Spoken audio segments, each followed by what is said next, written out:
sharaf lagu manaystaba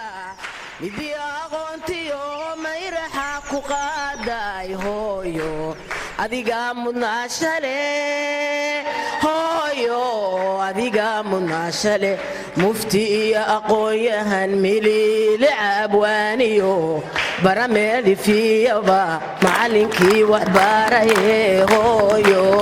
adiga mudnaashale hooyo adiga mudnaashale qof kasto martabadiyo sharaf lagu manaystaba midii aqoontiyo mayraxa ku qaaday hooyo adiga mudnaashale hooyo adiga mudnaashale mufti iyo aqoonyahan miliile cabwaaniyo barameeli fiyaba macallinkii wax baraye hooyo adiga mudnaashale hooyo adiga mudnaashale